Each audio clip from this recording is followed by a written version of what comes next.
Hey everybody, I'm Bacon Ninja, and I have two questions for you. The first one being, do you like digital HD video feeds in your goggles? If you answered yes to that, you might be interested in the HDZero 1W Freestyle VTX that just came out.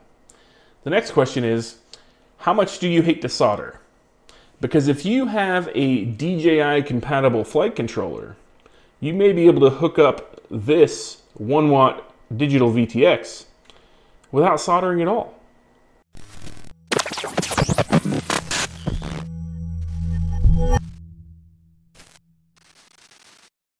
Today I'm going to show you how to hook your DJI capable flight controller, that is a flight controller with the built-in DJI plug, up to your HDZero Freestyle 1W VTX without any soldering. Now that does mean the flight controller has to support a couple of very important things. Firstly, it must be an F7 based flight controller. Again, it must have the DJI plug. And there must be a pre-release target available for Betaflight 4.3. Now that's just today. Betaflight 4.3 is in RC3 currently. At some point it's going to come out in full release. And then there should be a target for nearly every F7 processor flight controller out there. One other consideration you have to take into account in this operation is the built-in BEC in your flight controller. Most of these DJI capable flight controllers have a BEC that will output 9 to 10 volts at a minimum of 2 amps.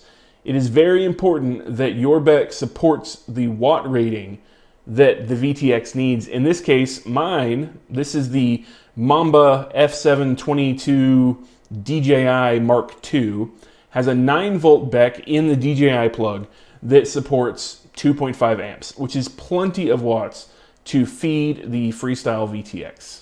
If your flight controller meets those requirements, then you can absolutely use the DJI plug to hook up your Freestyle VTX. And the first thing we're going to do is take a look at the pinout of the DJI plug and the wiring layout that you're going to need to accomplish this. The Freestyle VTX has a 5-pin plug that requires voltage, ground, TX, RX, and smart audio. And lucky for us, the DJI plug that comes on these flight controllers always has these things in this order. So that is voltage. In my case, it's 9 volts. Some of them may have 10 volts.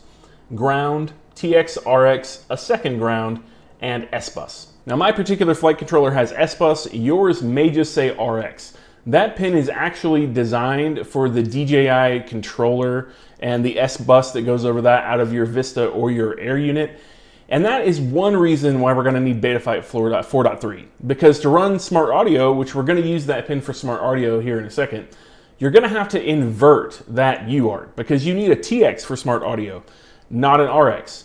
That is a new feature in Betaflight 4.3 that they just released in the release candidates. And I want to give a huge shout out to my buddy Payton who actually brought that to my attention and others' attention and made a short little video about it, which I will link in the description. But we'll get to how to invert that UART later. First, let's take a look at how to line up the wires from the DJI plug to the HDZero plug and make sure we get everything in the right place. All right, so the first pin we're going to trace is obviously the voltage, and that's a real easy one. We just go from the voltage out on the DJI plug to the voltage in on the VTX. The next one we're going to work on is the ground. Again, super simple. That just comes straight over here. The third one we're going to take a look at is the TX on the DJI plug.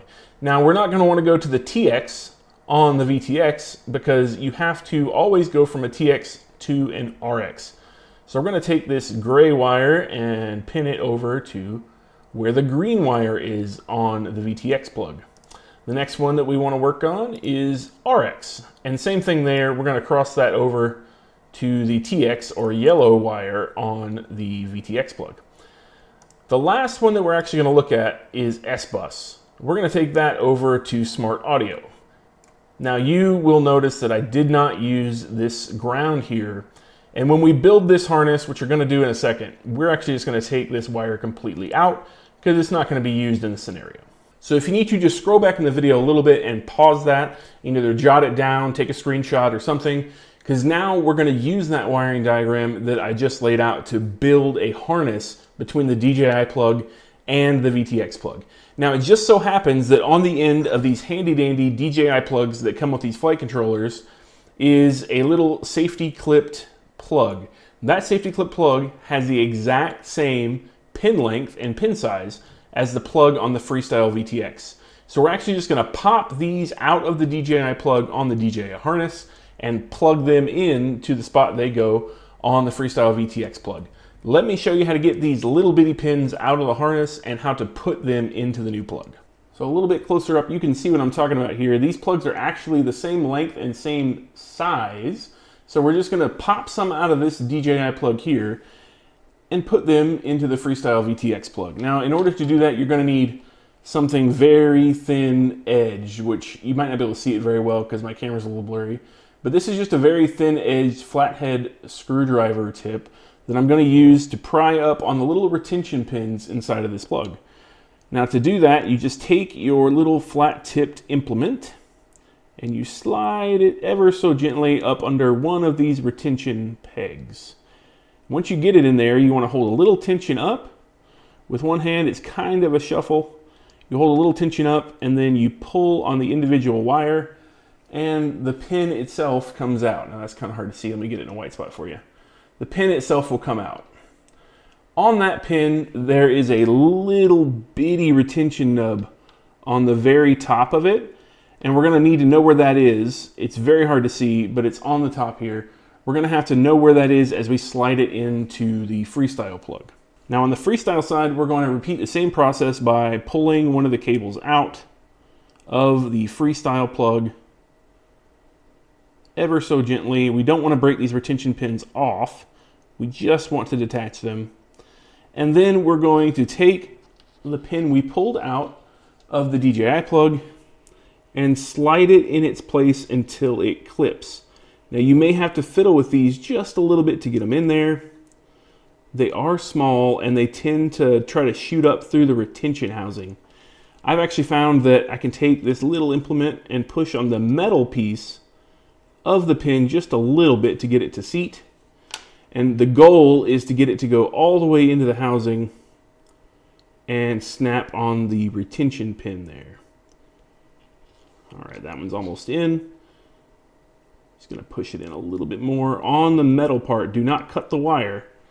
And then we're gonna take our finger and push the retention tab down just a little bit, bend it back in place and pull on the wire, and it should not come out of the harness, it should stay. Now you're just gonna repeat that process for each wire in the Freestyle VTX wiring diagram. It is important to remember that when you're wiring the Freestyle VTX, the retained clip will be on the top of the harness. So this little retention clip will be at the top as you plug it into the VTX. So when you're looking at it from this angle, you'll be starting with the power lead and working your way down in the color code that I described in the diagram. And when you're done, you will have yourself a nice little DJI plug to HDZero wiring harness. Now, if you find that it's too hard to mess with those little pins, you absolutely can cut the DJI side off of this harness and then just solder the wires between the flight controller side of the DJI plug to the VTX plug that HDZero provides. If you need a little more length than this standard size cable gives you, you can do that same thing. You can just cut it and solder it if you find yourself unable to fiddle with the pins, or you just need this thing to be longer. But either way, at this point, we can now connect our VTX and our flight controller. And that's gonna look a little something like this. We have the Freestyle VTX side of the harness, and we have the DJI side of the harness for the flight controller. There we go. It is cabled up. So now everything we need from the flight controller comes to the Freestyle VTX without having to solder to any of the fiddly little pads. No soldering involved. You just hooked your flight controller to your Freestyle VTX. Was it worth it to mess with little pins? I think so. I don't like to solder. I like to keep my flight controllers as clean as possible. I like the idea of a plug, especially a plug with retention, and there's plenty of voltage in that DJI plug to get the job done with this Freestyle VTX, even at a full watt. So the next step is we're gonna head over to Betaflight and we're gonna do a few things with the UARTs. Before we do that, we need to identify the UARTs that were used in the DJI plug. Now we can find a little bit of information about this from the pinout diagram of our flight controller, and let's head over to the computer and take a look at mine to see if we can identify which UARTs are used in the TX and RX of the plug and which UART was used for S-Bus. So looking at what I have of the diagram up here, it's very clear that TX2 and RX2 relate to UART number 2. So we're going to be doing our OSD MSP display port over this UART here, UART number 2. SBus is not that clearly labeled. So what we want to do at this point is try to find where SBus may actually terminate to a breakout pad on the board. And this is where I originally got stuck with this whole process. So that SBus pin on the flight controller doesn't seem to have a breakout pad near it. If you flip the flight controller over, there's some breakout pads for what look like the DJI plug. And on the diagram, it does display that. In those breakout pads, it has voltage, it has ground, it has TX2 and RX2, just like it does in the plug. And it also has TX4 and RX4. So that led me to believe that since they were so close to the DJI plug, directly under it, the SBus UART was on number 4. I was wrong. I spent 2 hours trying to figure out why I could not get smart audio to work on the VTX, and I was 100% sure that the UART under the plug was the right one. That was not the case. So if your flight controller doesn't denote which UART it is, or just says SBus, and the diagrams that they provide you are not really good enough to figure it out, I'm going to show you a way right now to find where that SBus, RX, whatever it is labeled on your flight controller, UART actually terminates to a breakout pad, so we can tell which stinking UART it is and use the right one. For that, we're actually going to use the trusty old multimeter. So I'm going to get my multimeter out, I have it right here, and I'm going to show you how I identified which UART was actually in that DJI plug for my SBus. So on our flight controller, this is the DJI port in question, and the last pin in this port on the bottom here is the SBus port. And you can see there's some pads off to the side here that I thought were breakouts potentially. It turns out they weren't. There's also pads on the bottom directly under the plug that make a lot of sense to be the breakout. And the TX2 and RX2 that are in the plug are actually in this set of pads. You can see it's directly under the port. But for some reason, they decided to not use that UART. They didn't use TX4 or RX4 in the bottom of this plug. So what we're going to do is we're going to go to the back of the plug, the very back of the plug. It's kind of hard to see, but you can see the exposed pins on the back of the plug. So we're going to find the bottom pin on the back of the plug, the bottommost pin, and I'm going to try to do this without getting in my own light too much here. We're going to find the bottommost pin on this plug, and then we're going to run around the board with the other probe until we get a beep. I have a beep here when I touch this pad right there. Now don't let go of that pad. Denote that pad, memorize that pad. And then go look that pad up in the breakout diagram, because that is UART 1, which is nowhere near the DJI port, has no breakouts from the DJI port, but is absolutely the SBus RX that is in the DJI port. So now we know that we're going to be using UART 2 for MSP OSD display port, and we're going to be using UART 1 as our smart audio. It's time to hook the flight controller up to Betaflight and do a little bit of CLI to get it all working. So inside of Betaflight here, the first thing we're actually going to do before we hit the CLI is go to the Ports tab and take a look at our UARTs. So by default on this flight controller, UART 1 has serial RX enabled, and UART 2 doesn't have anything enabled. So we just discovered that we're going to be using UART 1 for smart audio. So you got to turn off everything. Nothing should be selected in your smart audio UART, except for this drop down over here where you're going to need VTX TBS smart audio. And then for your MSP display port, which for us will be UART 2 here, nothing is selected. Make sure of that. Make sure the baud rate is 11.5200 for configuration MSP, and click that little box. I'm going to go ahead and unclick the configuration USP on UART 4 as well, or MSP on UART 4 as well, because I'm just cleaning it up in here. But the UARTs that we're using need to look like this. Your smart audio UART should have nothing except for smart audio check down here. And your MSP OSD UART should just have configuration MSP enabled with speed of 11.5200. Now that we have that, we're going to save and reboot this flight controller. After the flight controller reboots, you just want to make sure that none of your settings have run off on you here in the UARTs that you mess with. And for me, they haven't. UART 1 is still set properly for smart audio. UART 2 is still set properly for the MSP OSD.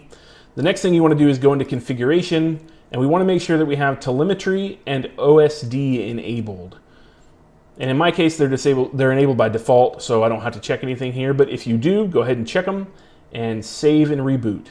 And then we're going to want to move on to the CLI to enable the MSP OSD. And the first command we're going to issue is set OSD underscore DisplayPort underscore device equals MSP. That will tell our flight controller to use MSP OSD for our OSD in the goggles. And the next command we're going to issue is set DisplayPort underscore MSP underscore serial equals, and it wants a UART number here. And to get that UART number, what you're actually going to do is take the number of the UART you're using and subtract 1, because programmers like to start at 0 for these things for some odd reason. It makes sense in programming. But that means that if we put a 2 there, we're actually going to be talking about UART 3 because we started at 0 instead of 1. And we want to use UART 2. So in order to get the correct number here, we're going to take UART 2, the number 2, and subtract 1 from it and put that there. In this case, since we're using UART 2, we're going to put a 1 here to enable this on UART 2. So we're going to put our 1 here to enable this on UART 2, and we're going to hit enter. The next thing we're going to do is invert that RX that is used for S-Bus in the DJI plug to be a TX, because you need to have a TX in order to use smart audio. And in order to use this feature, like I said before, you must be running Betaflight 4.3 and you must be using an F7 based flight controller. The pin swap function that they've added does not work on an F4 flight controller. I don't know about H series flight controller. As far as I know, it's restricted to F7s and F3s. We use F7s, so a very common F7 flight controller can support this as long as you are running Betaflight 4.3. Now let me show you how to do that inversion. It's not very complicated. Let's go get it. Now the first step in that inversion is typing resource so we can see what the current resources are for our TX and RX pins. Now we're going to want to think back to which UART was discovered to be in use for that S-Bus or RX pad, and in our case it was RX1 in that plug.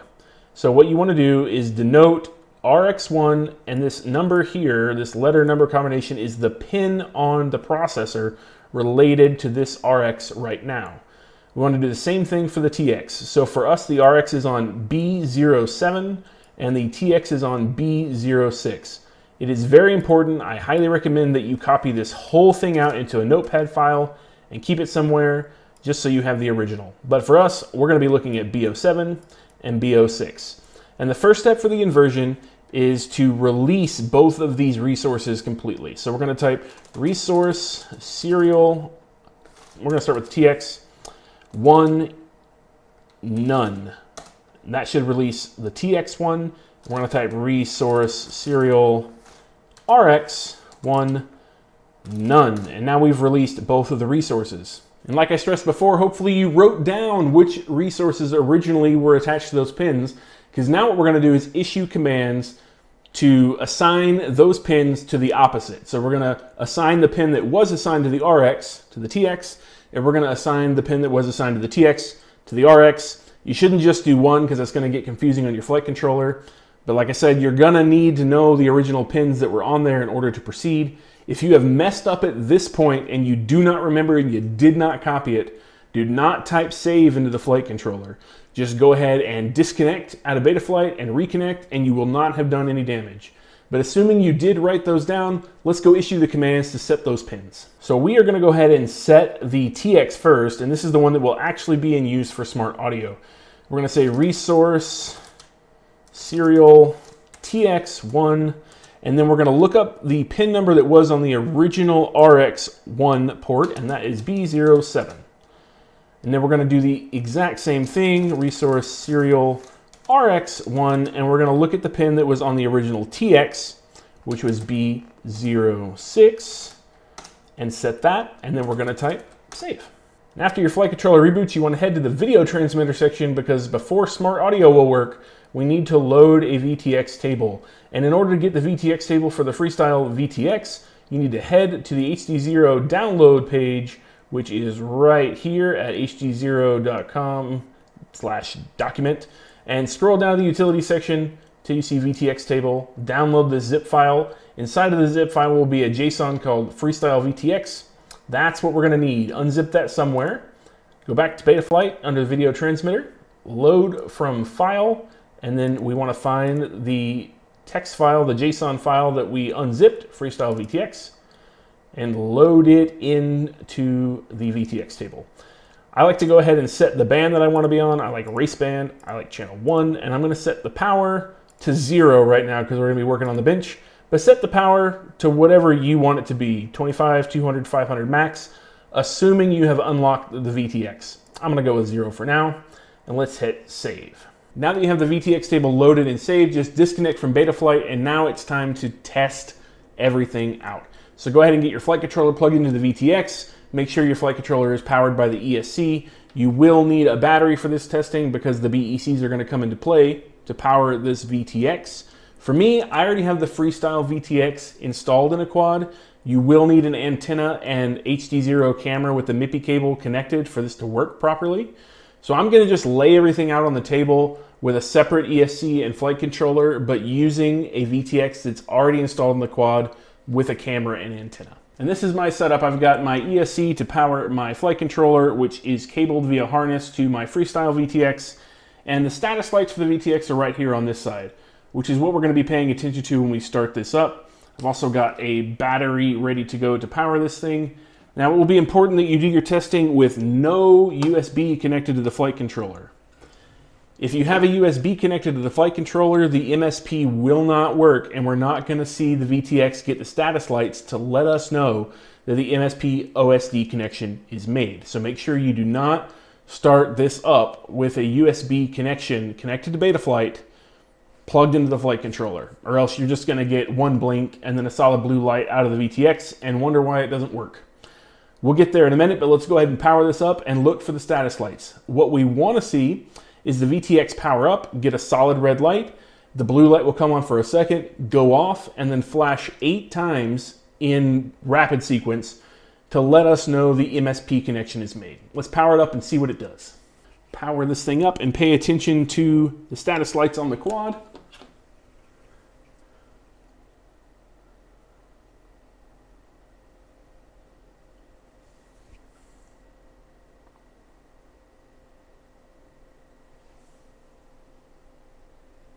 And there we go. We got 8 flashes out of the VTX in the little blue light, and that means our MSP connection is good. So we have MSP. Now it's time to check smart audio. At this point, what I'm going to do is put a fan on this VTX because they do get warm, so I'll be right back. And to check smart audio, we're not going to unplug the quad yet. We're going to leave it running. Remember I said don't boot it up with USB connected? Well, now that it's made a good MSP connection, we're going to plug the flight controller into USB, go over to Betaflight, and see if smart audio sees our quad. And back in Betaflight, once we've connected, we can look over at the current values section of the video transmitter section and see that we have VTX type, smart audio 2.1, device is ready, and it has set all the parameters I expected it to. That means it works. Go ahead and disconnect from the flight controller. All right, now that we know that everything is working, it's time to unplug it because it's been on for a little bit at this point, and that's just safe. And there you have it. You have successfully connected your F7 Betaflight 4.3 DJI plug capable flight controller to your HDZero 1W VTX with no soldering at all, and everything works, and it's powered up like it should be. You can run a full watt on this and not worry about it. That BEC that's dedicated for the DJI port in this flight controller has plenty of juice to get it going. And you didn't have to solder anything. Now, you could just solder it. That is one way to do it, but like I said before, I like the plugs because I like to run battery straps and things on top of my flight controllers with no plates on top, and I always feel like I'm going to snag one of the wires and rip it out of the flight controller if my battery strap, like the Velcro, gets caught on something. It's not my favorite scenario, but there you go. You've done it. Congratulations, you have used a brand new feature of Betaflight 4.3 to make your life maybe just a little bit simpler. And if that was helpful, if you wouldn't mind, scroll down a little bit and give this video a thumbs up. And also, if you wouldn't mind, consider subscribing to the channel, as I'm trying to make more content like this, and I hope it's really helpful for you people out there that are looking for new ways to do things with your quads. Please let me know in the comments if you are interested in running the Freestyle VTX, if you already have the Freestyle VTX, if you're waiting for a pre-order of the Freestyle VTX, and if you plan on running it via DJI port, or if you're just going to solder that thing on because you really like the sound of sizzling bacon when you're putting a quad together. Now I want to go make some bacon. I'm very hungry. I'm going to go do that. So anyway, I'll catch you guys later. Enjoy flying, and until next time.